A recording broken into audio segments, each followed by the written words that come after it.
Hello guys, അങ്ങനെ അന്നി ആൽബിനും ഞാനും കൂടെ ഒന്ന് ഇറങ്ങിയതാണ്. ചായയും കുടിക്കണം, ചെറുതായിട്ട് കുറച്ച് സാധനങ്ങളും വാങ്ങിക്കണം. ഉച്ചയായപ്പോഴേക്കും ഞാൻ വീട്ടിലോട്ട് ഇറങ്ങി. ട്രെയിനിനാണ് പോയത്. നേരെ ട്രെയിനൊക്കെ കയറി നേരെ വീട്ടിലെത്തി. പിറ്റേ ദിവസം ആയപ്പോഴേക്കും എൻ്റെ ഉമ്മ എനിക്ക് സ്പെഷ്യൽ ഫുഡൊക്കെ ഉണ്ടാക്കി തന്നു. അങ്ങനെ ഞാൻ എൻ്റെ അനിയത്തിൻ്റെ വീട്ടിലേക്ക് ഞാനും എൻ്റെ നാത്തൂനും കൂടെ പോവുകയാണ്. പോകുന്ന വഴി ബസ് കാത്തിക്കുമ്പോൾ ഞങ്ങൾ ഉണ്ടാലും ഓരോ ലൈമ കുടിച്ചു. അങ്ങനെ അവിടെ ചെന്നിറങ്ങി അവൾക്ക് ഓരോ കേക്കൊക്കെ വാങ്ങിച്ചു. എൻ്റെ ആച്ചിമോളാണെന്ന് ഓരോ സാധനങ്ങൾ ഓർഡർ ചെയ്തിട്ടുണ്ടായി. ചെല്ലുന്നതിൻ്റെ മുമ്പേ തുടങ്ങും ഓരോ സാധനങ്ങൾ ഓർഡർ ചെയ്യുന്നത്. അങ്ങനെ അതെല്ലാം വാങ്ങിച്ചുകൊണ്ട് ചെന്നു. അവിടെ ചെന്നപ്പോൾ തേങ്ങാച്ചോറും ബീഫൊക്കെ ഉണ്ടായിരുന്നു. അങ്ങനെ അതെല്ലാം കഴിച്ചു. വൈകുന്നേരം ആയപ്പോൾ ഞങ്ങൾ എല്ലാവരും നിലമ്പൂർ പാട്ടിന് പോകാൻ വേണ്ടി ഒരുങ്ങിക്കണം. അവരൊരു പ്രാവശ്യം പോയിട്ടുണ്ട്. എനിക്ക് ഭയങ്കര ആഗ്രഹം ഉണ്ടായിരുന്നു പോവാൻ.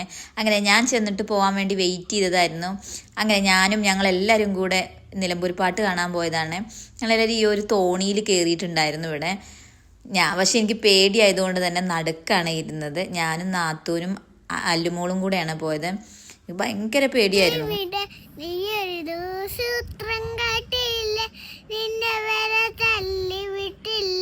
നിനക്കൊരു കോപം വന്നില്ലേ, അമ്മാവനെ നീ വധിച്ചില്ലേ, എങ്കിലും ആര് ചെയ്യും കൃഷ്ണ ഇങ്ങനെ രാഗരിപ്പോൾ കകത്തറി.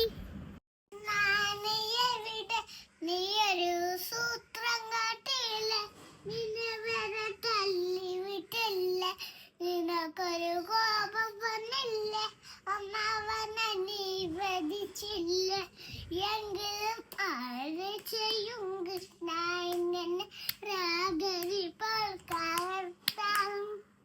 നേരം വെളുത്തപ്പോൾ മുതൽ എൻ്റെ ആച്ചിമോൾ എനിക്ക് ഓരോ പാട്ട് പാടിത്തരുമായിരുന്നു. ഈ മൊബൈലൊക്കെ കാണുന്നതുകൊണ്ട് തന്നെ അവൾക്ക് ഒരുപാട് പാട്ടുകളൊക്കെ അറിയാം. പെട്ടെന്ന് കേട്ടാൽ തന്നെ മനസ്സിലാവും.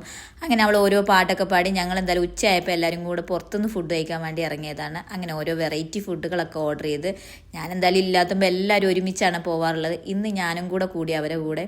അങ്ങനെ എല്ലാവരും നല്ല അടിപൊളി അൽഫാമും ചോറും എല്ലാം കഴിച്ചു. അവർ രണ്ടാളും അനിയത്തി നാത്തൂനും ചട്ടിച്ചോറാണ് ഓർഡർ ചെയ്ത്. ഞാൻ എന്തായാലും അൽഫാമൊക്കെ കൂടി. അങ്ങനെ റൈസും അൽഫാമും എല്ലാം ആയിട്ട് ഞങ്ങൾ അടിപൊളിയായിട്ട് ഫുഡൊക്കെ കഴിച്ചു. അതെല്ലാം കഴിഞ്ഞ് ഞങ്ങൾ വീട്ടിലോട്ട് തന്നെ പോകുന്നു. പിറ്റേ ദിവസം ആയപ്പോൾ ഞാൻ എൻ്റെ വീട് കാണാൻ പോയി. ഇതാണ് എൻ്റെ വീട്. ഇതെൻ്റെ ഒരു വലിയൊരു സ്വപ്നമാണ് ഇത് നിറവേറുക എന്നുള്ളത്. അതൊക്കെ കഴിഞ്ഞ് പിറ്റേ ദിവസം ആയപ്പോഴേക്കും എനിക്ക് തിരിച്ചു പോരേണ്ടി വന്നു. അങ്ങനെ ഞാൻ അതെല്ലാം കഴിഞ്ഞ് അവരോടൊക്കെ യാത്ര പറഞ്ഞു പോന്നു. എറണാകുളത്തേക്ക് പോകുന്നു. എറണാകുളത്ത് ഞങ്ങൾ ബ്രാഞ്ചിൽ കുറച്ച് ദിവസം നിൽക്കേണ്ടതായിട്ട് എനിക്ക് വന്നിട്ടുണ്ട്. അങ്ങനെ അങ്ങോട്ട് പോകുന്നു. ഇന്നത്തെ വീഡിയോ ഇത്രയേ ഉള്ളൂ. ബൈ.